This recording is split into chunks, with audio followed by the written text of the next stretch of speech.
And here we go. And Audacity in 3, 2, 1. Hi, guys, and welcome back to another episode of the Barbell Lifestyle Podcast. I'm your host, Christina Lynn, and I'm here with my co-host, Marissa Roy. And in today's episode, we have a very special guest with us. We are super excited to welcome Laurin Conlin on the podcast. So I know that Marissa and I both have a little bit of a background and history with you with posing and all the things, but if you could intro yourself and tell the audience a little bit about you. Well, first, thank you guys so much for having me on. I really, really appreciate it. So a little bit about me. I'm the owner of Team LoCo Fit. We're an online nutrition training mindset coaching business. I would say that we work with a wide variety of clients, whether it's competitors, performance athletes, and a lot of lifestyle clients as well. I do have my master's in exercise science under Dr. Bill Campbell, where we looked at how different types of dieting affect weight loss and weight regain. And then I'm also an IFBB bikini pro. I semi-retired and have not competed in a few years, and I never say never, but we'll see if that happens. I did that for 8 years, and it was amazing.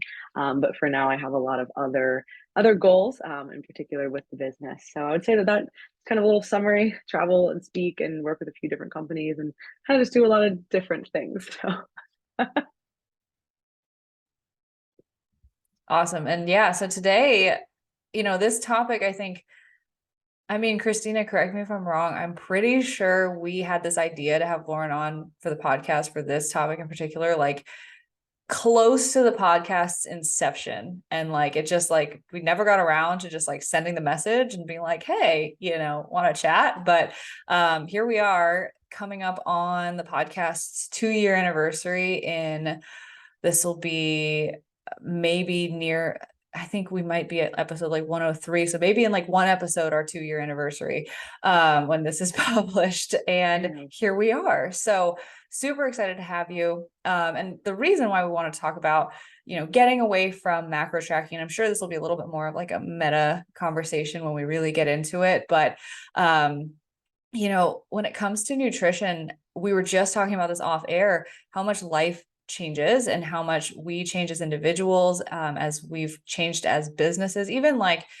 if I can recall, maybe 2 years ago when we started the podcast, I could say my business was completely different than it is now. Christina's probably was as well. We've just grown and matured as coaches, as individuals, and our philosophy goes right alongside with that. And I think at least from watching your content, and I haven't been super dialed in with it these past, few years, but generally speaking, it seems like you've also gone through a journey like that as well, where you've become more and more and more holistic in the way that you coach and the way that you help clients over the years. And it's just so interesting how, from where we started, humble beginnings, how much broader our scope has become, and all the tools and skills that we have to help clients with now are so much different than when we started. So that's really what we're going to dive into today. We coined it, how to get away from tracking macros. Yes, we will talk about that, but just in an overarching sense, really looking at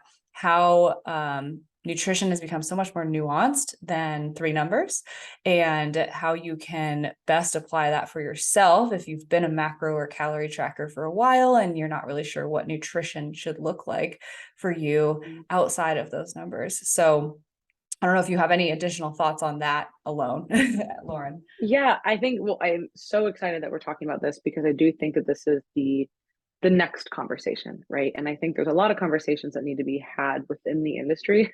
And this is certainly one of them because back when, IFYM was really taking off, right? It was this solution to, these really rigid meal plans. And especially coming out of the competitor world, we saw a lot of the issues come from the competition physique scene because everything's so dramatic with that, right?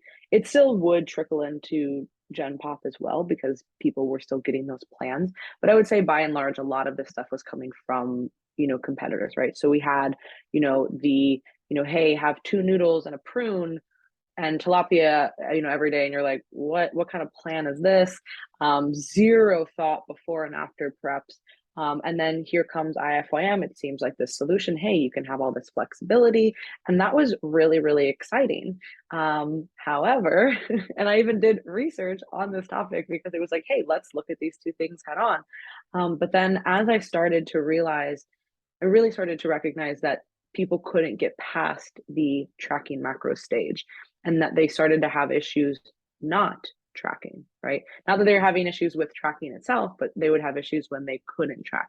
So then that's really when I took a step back and said, okay, I'm recognizing that all of these issues that we're seeing are irrespective of the diet plan that someone's on. It doesn't matter if it's a 5 food meal plan or if it's, the perfect optimal macros.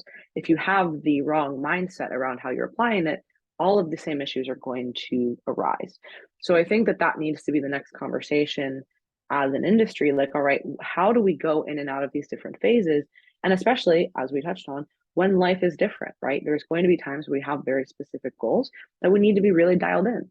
And then there's other times where it's like, wow, everything is absolutely going crazy right now. What are some anchors that I can have, right? And if somebody is only able to rely on those 3 numbers, they're not going to get through that well.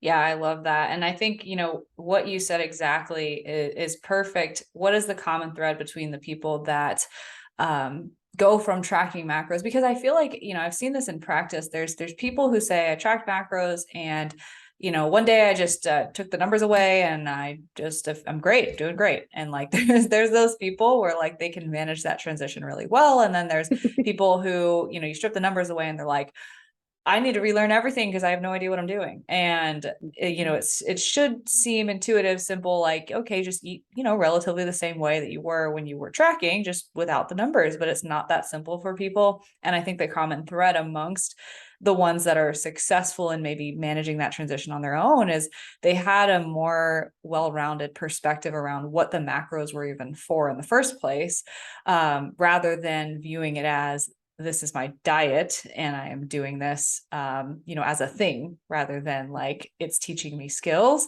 So I think just getting into the mindset aspect of, okay, well then how do we bridge that gap between, okay, we're tracking macros, we understand how this works, why it's important, it gets us results, input equals output, basically for most people. And then, when we get into the concepts of intuitive eating, a lot of that is just like a big mind fuck for people. We have a lot of clients right now going through that themselves where they're like, well, I'm not hitting my old macros while I'm intuitive eating. So like, am I doing something wrong? But I'm trying to listen to my body and all of this stuff. So how do we bridge that mindset gap? Yeah, so when we're looking at the literature, this would be considered rigid restraint or flexible restraint, right? So this is why I say it's irrespective of whatever plan that you're on. It is that mindset that you're applying. When you have a rigid mindset and rigid restraint around what you're doing, you are very classically off and on black and white thinking around certain things. Oh, if I can't hit my target meal, or I can't hit my 3 numbers, if I don't know exactly what's in this, then I'm not going to be able to stay on plan. So fuck it, I'm just going to eat whatever. I'm going to follow off plan. And then that's what spirals. It's never the one meal. It's always the one meal plus, plus, plus, right? So those are kind of the issues that we run into. So when somebody is able to have more of a flexible mindset around this, and to your point, what you said was really have a deeper understanding of why they're doing this, that's where we can start to make these adjustments. So it can become a crutch for some people, right? Tracking macros can become a crutch. And what ends up happening is people start to eat purely for numbers.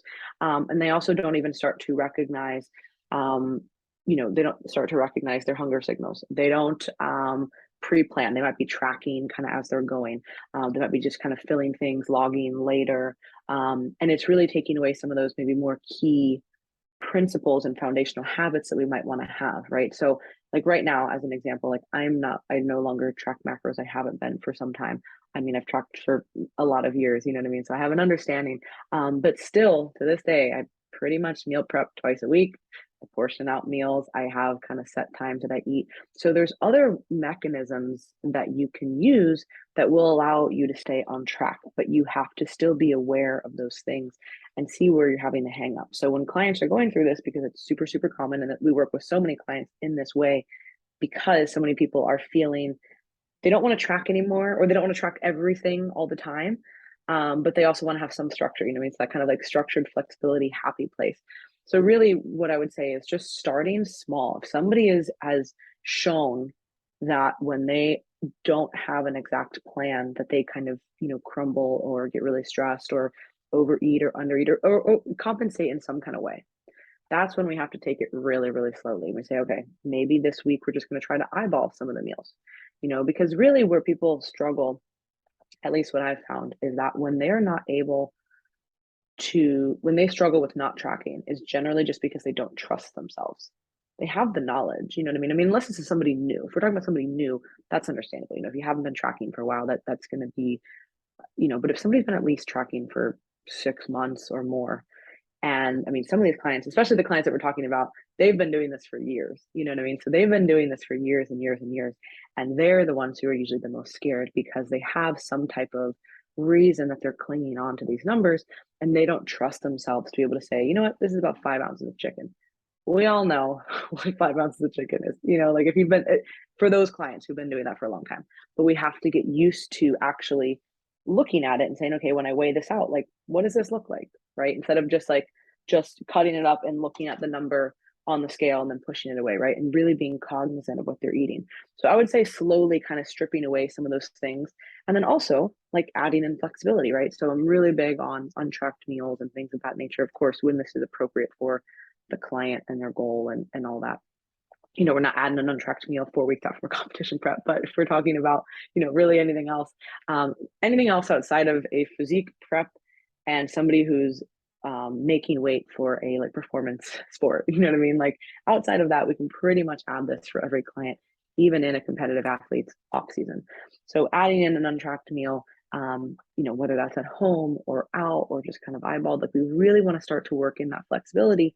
And that is how the client will start to be able to move forward. It's not going to be like, hey, okay, I'm done tracking.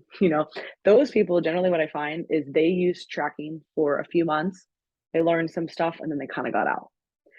I find, at least in my experience, I'm not sure what you guys have seen, but the clients who have been tracking for years and years and years are the ones who have the harder time letting go of it, because it is this mechanism of control in a sense.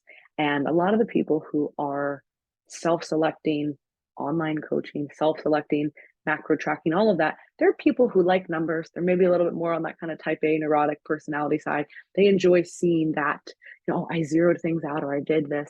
And like I said, they don't really maybe trust themselves. Maybe they were overweight before. Maybe they've had years of disordered eating. Maybe they even had an eating disorder. Maybe they were on a really rigid plan before. There's a lot of reasons why some people might not trust themselves, and that's okay. But as coaches, we have to say, all right, how can we move you forward in a very tiny stepwise way? And how slow you go is really going to depend on the client and what they need and how they're responding. Yeah, and one of I was thinking through, just of course, your of course, right as my husband comes home, perfect. But one of the things that I really like about you and how you coach is, I can't remember how long ago it was, but because I feel like all the years that I've followed you have just kind of blended. But you were talking about your transition personally from away from tracking macros and your experience. And then what I thought was really fun to watch was your experience trying to cut intuitively. Because I feel like we always talk about macros as a tool and as a skill, and we can utilize it when we're trying to, utilize or trying to reach a very specific goal. So usually it's like, oh, okay, I can be a little bit more flexible when I'm reverse dieting or in my off season. But now if I have a goal, okay, I'm going to implement it again. So that was really fun. And I don't know if you want to talk about that and your experience, because I feel like that's very similar to what we're talking about. Yeah, I think there's so many different ways that we can implement and use this. And I think that the biggest overarching theme here is that you have to be realistic with what you are measuring, what you're looking at, how you're feeling. So if I'm doing a more intuitive cut, I can't be like, oh yeah, I'm pretty hungry today. Like, yeah, you're supposed to be hungry. That's when the stopping point is, right? Like I'm at a place now where I know, okay, here's my normal satiety. If I eat under this, I'm probably in somewhat of a deficit. If I eat over this, I'm probably a little bit higher today, right? So a lot of the intuitive side is going to come with this self-regulation, but that takes a really long time. And this is not something that you can do when you're coming fresh out of a dieting phase, whether this is for a physique competition or otherwise, right? It's really hard to trust your body and its feedback when you're in that place. So I would say, first and foremost, if you're interested in this, it's really important to have been in some type of a maintenance place for some time and start to have a deeper understanding of how you're feeling and really getting that feedback.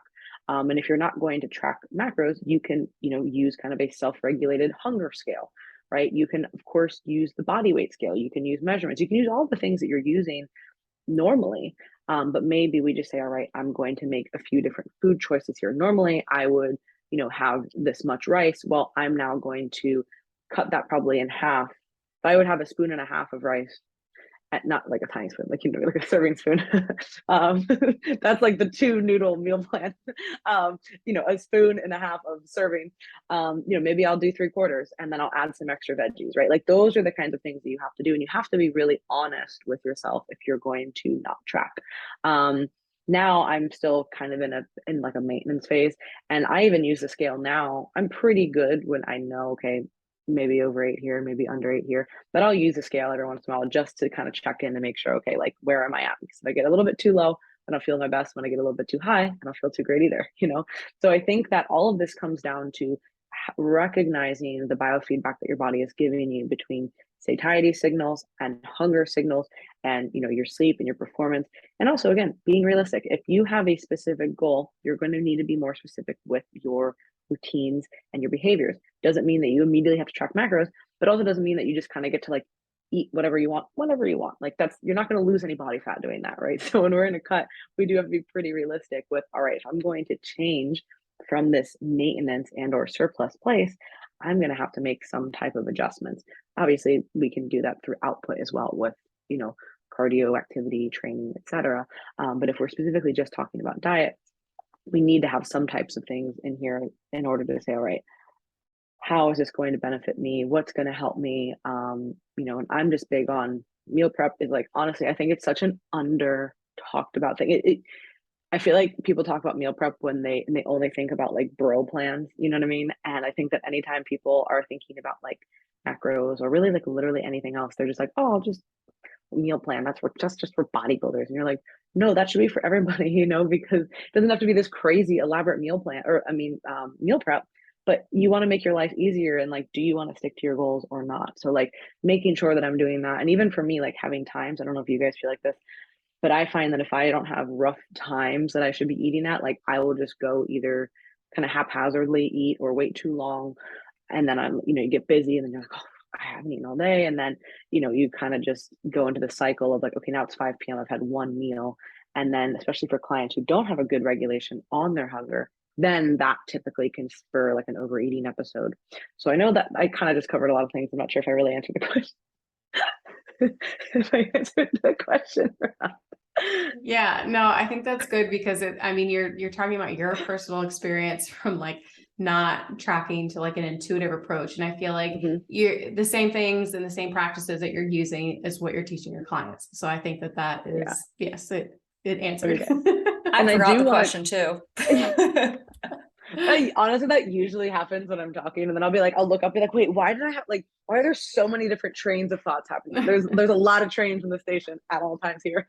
But one thing I do want to touch on, which I know we hadn't talked about, but hey, we're going to open this with intuitive eating, right? I think that kind of like how macros became this really appealing option after a super rigid meal plan, intuitive eating sounds really appealing to a lot of people when they are maybe in a place where tracking has become a little bit cumbersome, or maybe they even resent tracking and they want to figure out another way to do this. They're like, I'm just going to intuitively eat. And I would really caution people, especially people who don't have a background with food, right? I think that it is really misleading to tell people that they should just eat whatever they feel like eating. And I know there's more to intuitive eating than that, so nobody crucify me for this. I'm just trying to summarize this nicely. The crux of intuitive eating is fuel your body properly, eat what you feel like is going to nourish you, what's going to make you feel good. Well, telling that to somebody who doesn't have any food background or education or understand quality nutrition, like what is a nutrient dense food, what is meal timing, what is hunger, what is satiety, somebody who doesn't know any of those things, telling them to just eat whatever is absolutely awful advice, right? Now, I'm not saying they need to be put on this absurdly rigid plan, but the solution isn't to go from one extreme to the next. And I think that we should look at this more as a continuum to say, all right, really understanding, maybe foundational habits, important things here. Now we're going to maybe go into macro tracking, have a deeper understanding, deeper dive. And then, okay, hey, we want to transition maybe to a more intuitive approach. How can we blend all these things together? And then at some point say, all right, you want to be fully intuitive? That's fine. It would be a lie for me to just tell people, yeah, I intuitively eat. You should too. I've been tracking my food since I was 8 years old in a disordered way, but I've still been doing it, right? So it's really unfair for me, who has a ton of food knowledge and education, over 20 years of this, for me just to say to people, yeah, I just intuitively eat, like it's what you should be doing too. That would be so misleading. So I think that we need to have that conversation in the industry as well to say, all right, this could be the end goal for a lot of people, but there's a lot of steps beforehand. It doesn't mean it needs to be 16 years of you tracking macros, but we need to put a little like back end work before we can really get to this place where we can confidently say, okay, I'm making these choices. When I go out to eat, I travel all the time, I eat out, I'm still making similar choices, but and sometimes I make a more indulgent choice because I'm at a place or a spot where that makes more sense. You know what I mean? But then there's most of the time that I'm eating what I would normally kind of prep, or what would be easy to track, so to speak. But if someone doesn't have that background, and especially understanding how foods affect them and how, their food choices can make them feel a certain way, their satiety, their hunger, all of that. If we just say to people, eat whatever you want, we're doing a really big disservice. So I know nobody asked me that, but I wanted to say it anyway, because I do think that comes up a lot, especially when people want to transition away from tracking. And it should not just be a one next step. Like it's many small steps to get there. Yeah, well, that's perfect, because that's exactly where I was going to go, even if you didn't prompt it. There we go. Because basically from what I was hearing from you, there's two really important points here. Is number one, there's a lot of prerequisites in terms of knowledge and experience when it comes to being able to successfully intuitively eat, whether that is macro tracking or is just general nutrition education, educating yourself on, what is, a healthy lifestyle and healthy eating for you as an individual. I think macro tracking is a great way to get there, but that's another conversation that we can open up later. But, and also, I think, so background for you as well, I've probably tracked macros for the better part of 7 or 8 years at this point, starting in high school as well, very disordered, then, got into bodybuilding, and that may or may not have also been, a little neurotic, but here we are 7, 8 years later. And I have just now really started actively working towards not tracking my macros and eating the way that I want to eat. And I make this distinction because there have been periods in the past 7 or 8 years that I have not tracked my food, and it has been very different. And it's actually very like eye-opening in hindsight, because there would be times where I'd say, I'm just not going to track for like a month and just see what happens. And for the most part, I would eat, relatively the same meals, and I would try to make, similar choices when I would go out to eat. But the difference was the actual mindfulness and awareness that I have around my body and its needs. And I would end up gaining weight every single time beyond a point of comfort for me, because I had still the same headspace around, well, I'm just going to eat when it's time to eat, even if I'm not hungry at all, even if I've, have no hunger signals right now, because I just haven't, been listening to them. And sometimes, working for 8 hours straight and then getting up and being like, wow, I'm starving. Let's go get, Chinese food or whatever, because I know I have the calories for it. And just having more of that like rigid mindset around it. And now this time around, like all we've been freaking talking about in our like coaching calls and our group, community calls with our clients is like mindfulness, like just being like there with yourself about your hunger signals, like being where your feet are, like understanding what your body's telling you, and then making decisions that align not only with your goals, but also with that, combining that together, and then actually practicing what I preach. This time has been completely different. I finished, oh yeah, more how life changes. I got married in August. So Congrats. got married in August, dieted up to that. Thank you. After that, reverse dieted for a little while. And, it's only been a couple of weeks of me really kind of like stripping away the training wheels, but like just completely different. Like my weight has stayed literally exactly where it has been since the end of the diet. like at its lowest, which has never been something I've been able to do before. I'm spending less time in the gym than I ever have before. And I'm just like, I'm in such a better headspace. And I think the misconception around intuitive eating is like, oh, it'll just, feel automatic. Like it was not automatic. It took more work and more thought than tracking macros did especially in this transition time where like, I'm really like working towards being mindful about it. And then, now it's getting to the point where like tuning in with myself is becoming more second nature. And like, this is still the very, very beginning of it. So I know that there's way more to come, but like, it's just like very eye-opening in hindsight to like actually be actively working towards intuitively eating versus like saying I was, when really all I was doing was just not plugging things into my phone and doing all the same behaviors. The mindfulness piece is so key with everything, right? And I think that you guys would probably echo the same sentiment. Like, as we work with more people, as we gain more experience with clients and also with ourselves and see what's working and what's not working, I think at some point, if you are aware and in tune with things, you are going to stumble upon this type of thing, right? Where you're like, all right, I feel like there's more. I feel like there's more that I can do. I feel like there's like a deeper level here. And really having a mindfulness just in general with your life as well as food really is a complete game changer, and that's why we've made such a big shift to talking so much about just mindset in general, because I was finding that, again, no matter what, I could have the best protocols and plans and all this stuff for people, but if they weren't in the right headspace to navigate it, they weren't going to make any progress.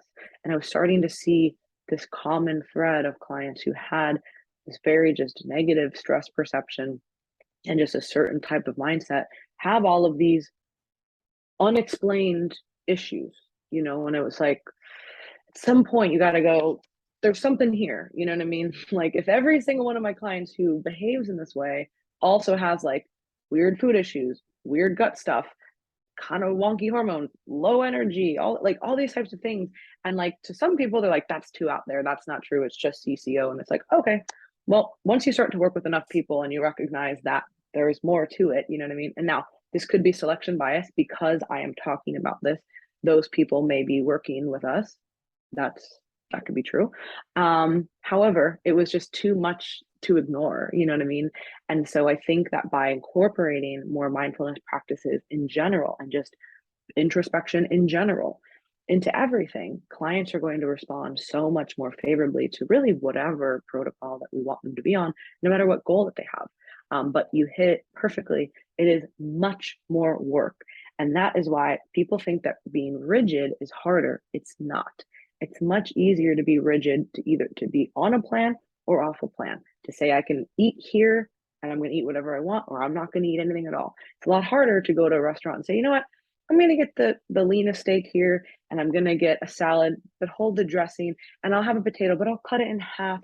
That is harder, you know what I mean, than just saying like, nope, I eat at home already, which again, totally valid. If somebody wants to eat at home, like I'm not, and we all have different goals. I'm not saying that, but to not eat at all, or to then say, you know what, well, I'm already here, so I'll get the loaded potato and then I'll get the extra fries and I'm going to get 4 drinks and I'm going to have dessert. Like that's, both of those extremes are much easier because there's not really a lot of thought involved.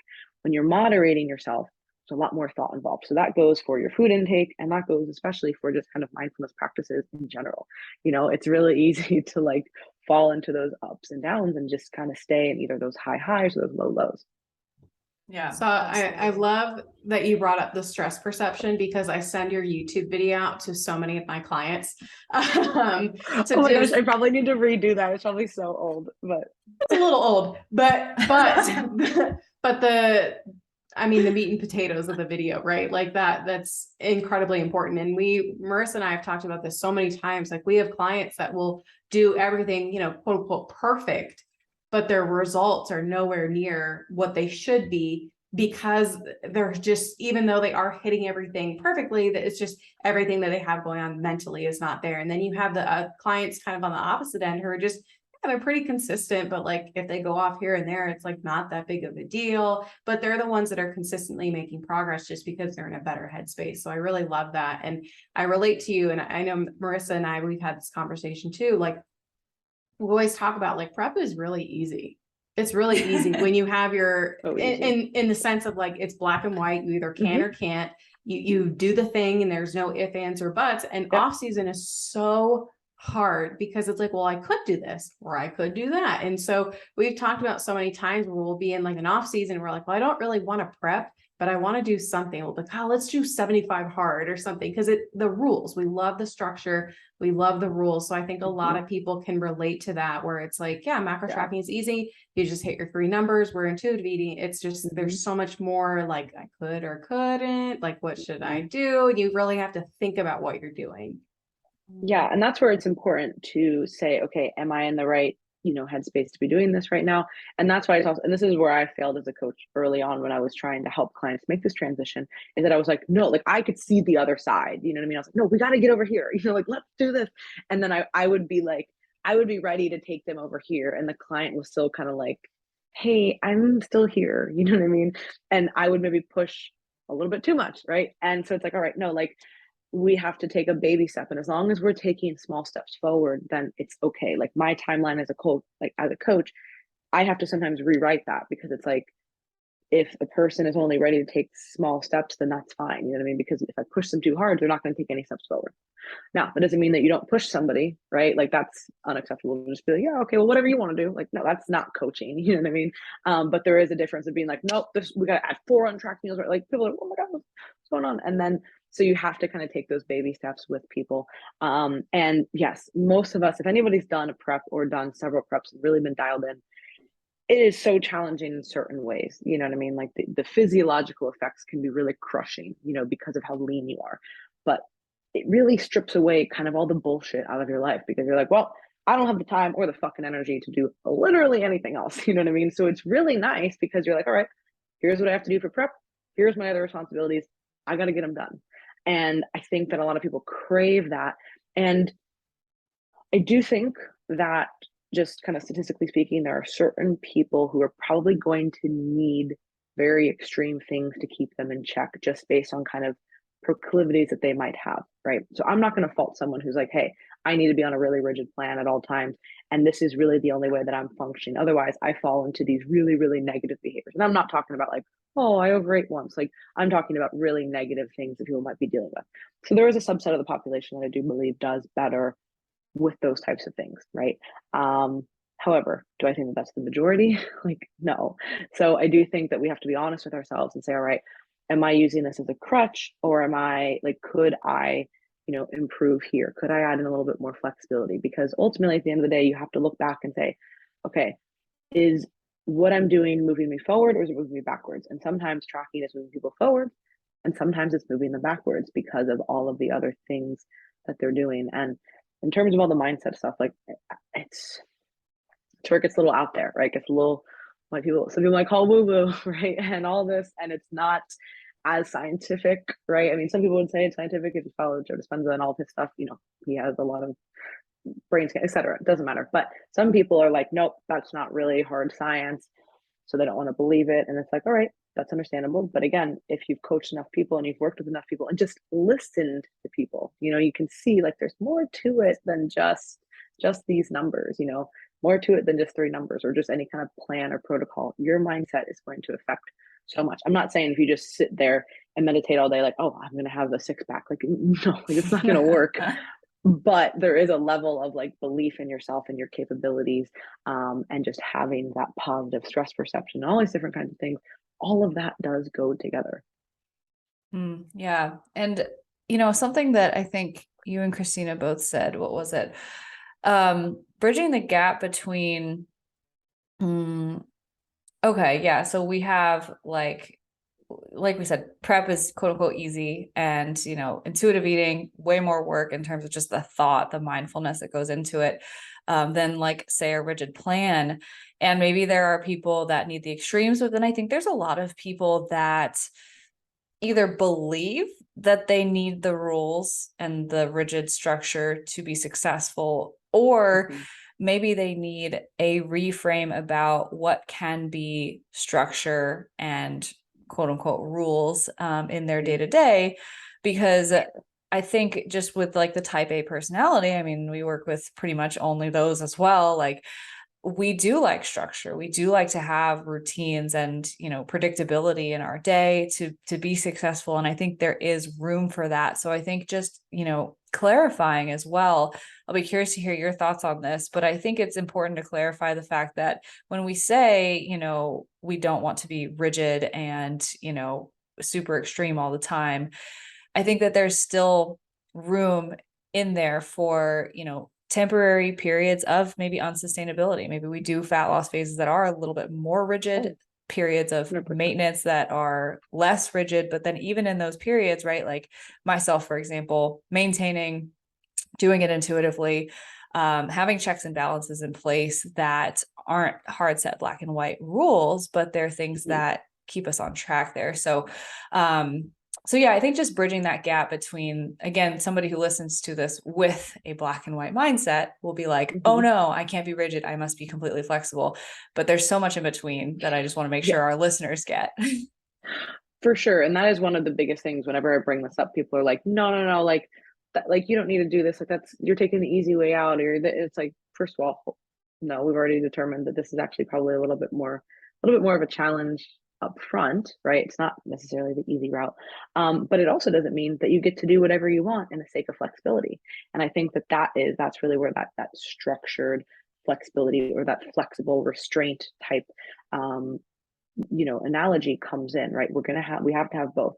We're both talking about, hey, we're intuitive right now, but what are we still doing? We still have these checks and balances in place.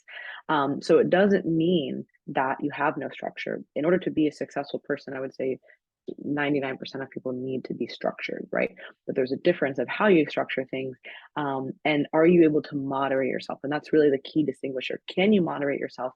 And how impulsive are your decisions around things?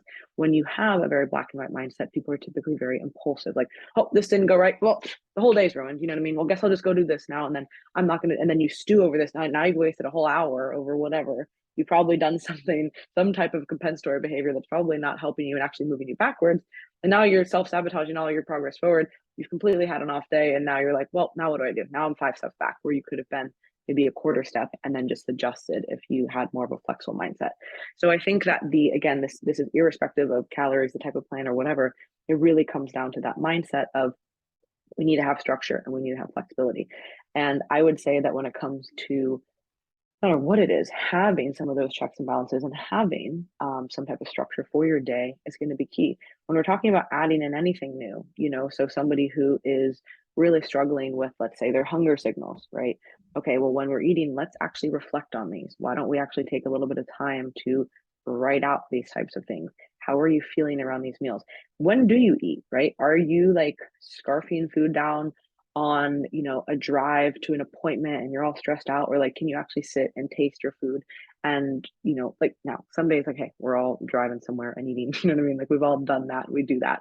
But if somebody's in the process of actively really trying to hone in on their hunger signals, okay, we need to make an effort to eat during times where we can actually reflect on this, and small things like that. Or, hey, I want to add in some more mindfulness routines in general.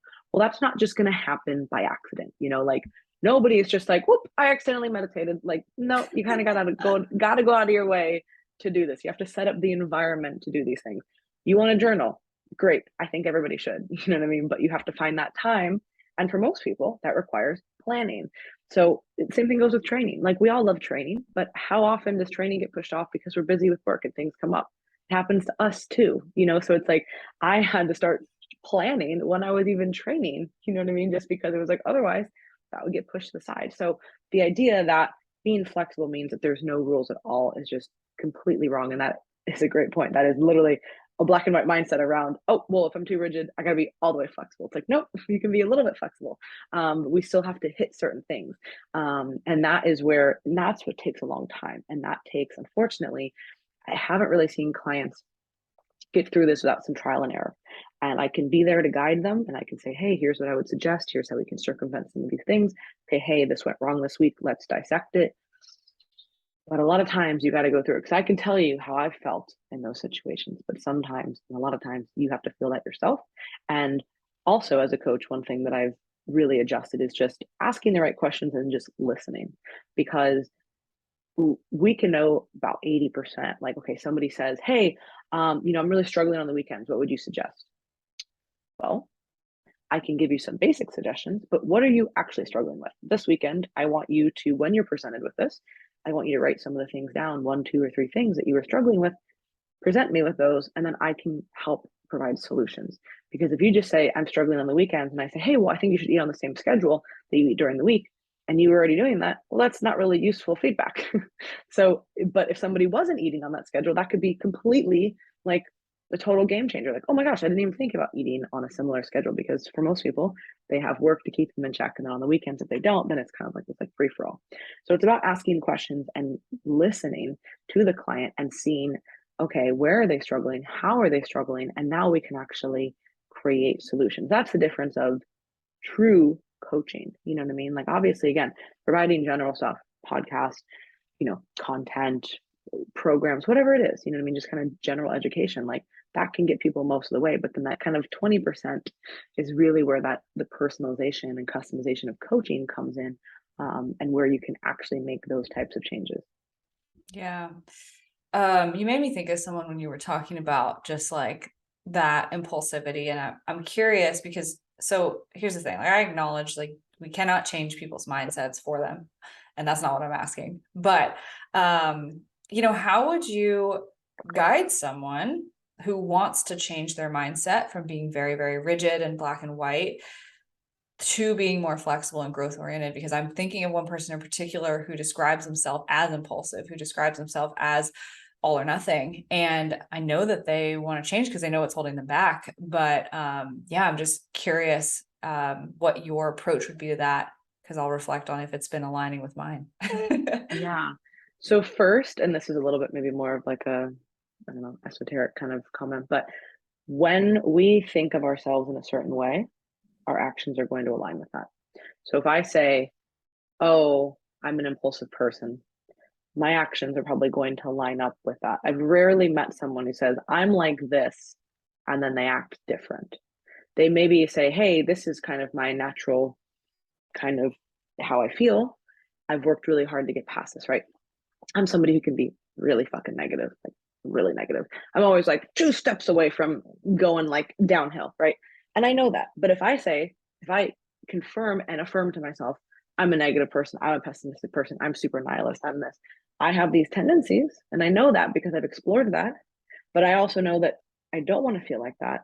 So anytime I start to stray, I have to bring myself back to a baseline. So first and foremost, if somebody has a certain thing that they continue to affirm to themselves, I am this, that is what we have to break first and foremost. And that may or may not be something within the scope of even a coach. You might be the person who says, hey, I really want to shine the light on this because you've said this over and over again. And because you keep saying this, your actions are lining up with this. I really want you to reflect on why you think that about yourself, right? And they might be like, well, I don't know. And then it's like, okay, well, like, let's try these other things, and maybe try to break through a little bit. But if it is something very, very deep seated, that might be something that they may need to see a therapist for, potentially, right? And somebody might say, well, that's a little dramatic. You're just impulsive. Well, they're probably not impulsive in just around food. It's probably around a lot of things. And I'm sure it's something that they'd want to work on. And that would be considered, most people would say a limiting belief of sorts. I'm more to look at it like if you continue to say something about yourself, you're probably going to act out in those ways. So that would be first and foremost, I would say, is really trying to rewrite that pattern of, okay, I am this or I'm not that. I think we're all guilty of that for so many things. I used to say that about meditating. I'm not a meditator. I'm super this. I can't sit with myself. I can't do that. No shit, I couldn't meditate. You know what I mean? All I told myself was that I couldn't do it. You know what I mean? And now I'm still not like by any means like this Zen master. Like nobody's like, oh my God, Laurin, but like it's gotten better and I'm actually able to do this now. And it's only because I've started to believe that I can do it. And I've just dropped that narrative of whatever, you know what I mean? Because ultimately why I was saying that was because I didn't feel like I could actually do it. So anyways, that's the kind of more broad thing. Secondly, more specific, I would start very, very small. When people have consistently struggled and they've maybe tried and they've maybe failed, we really have to think, okay, how can we create a little bit of competence, which then is going to lead to a little bit more confidence with this client, and then we can slowly build. So I would say in terms of like food flexibility, hey, this week, really want to focus on, like I was saying with the scale. when you're weighing stuff, like I really want you to take like a good look at like the portions that you are like weighing out. And then one meal this week, I want you to eat your normal food, can be the same foods that you're eating, but I don't want you to put it on the scale. And I just want you to put it on your plate and eat it and move on. And like it can literally be as small as that. And for certain people who are in a really kind of negative headspace with food, that might be something that you do for a few weeks. And then it's like, all right, what's the next challenge? You know what I mean? Hey, can we do that for a whole day? Or can we do that for 2 dinners? Hey, let's go out to eat. You can estimate eyeball, but I want you to go out physically and go out to eat and not put this into a tracker. Okay. Now let's, and slowly kind of go from there. And because it's not going to be an easy process. So it's that balance of challenging someone, but also keeping them in a place where they're not just going to completely fall off. And to be fair, they still could, right? That could trigger something in them to where they're like, oh, I eyeballed my normal dinner, whatever, whole weekend shot.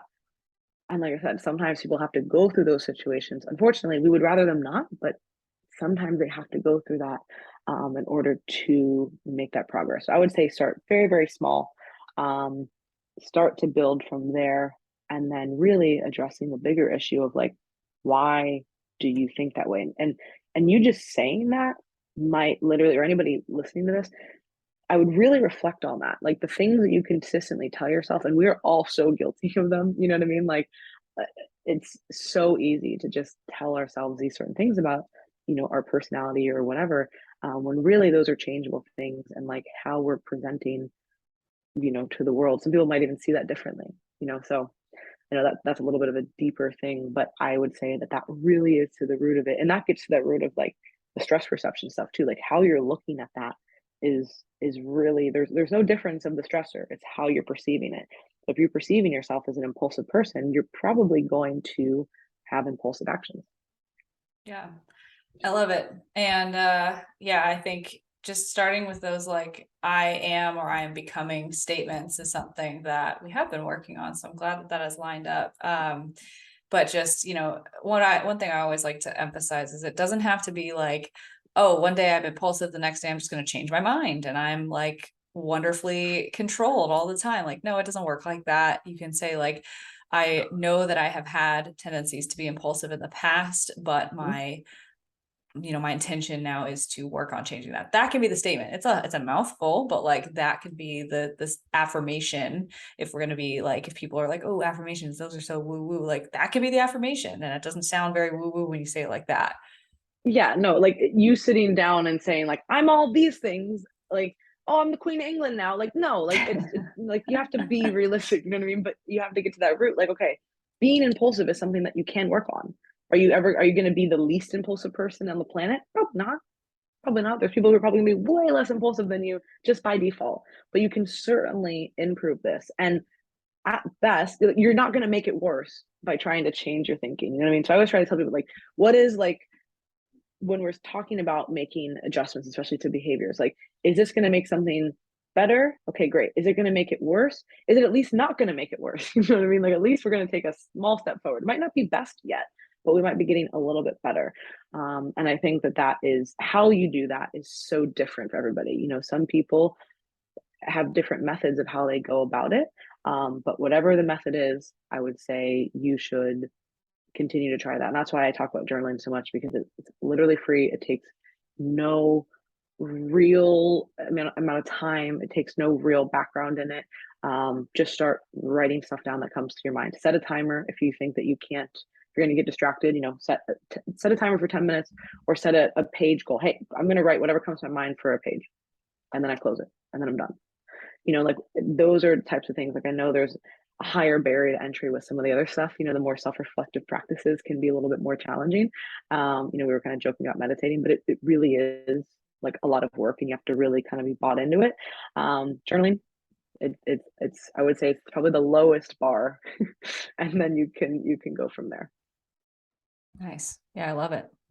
Yeah, I was gonna say I like the distinction too, that you can say like, hey, if you're transitioning from going from like very rigid macro tracking to trying to be more intuitive, like you're probably going to make a mistake. Would we not like it to happen? Of course, but it's not just this like easy transition. There's a lot of work, and it's okay if it's not perfect. And kind of the same way you were saying, if someone's like, well, it just doesn't work for me. It's like, well, maybe what you did in the past didn't work, but we can try some things new and kind of have those that, like, again, just the different perception. But I feel like we had so much more to talk about, and we could talk about this We'll do a specific part topic. Yeah, that'd be great.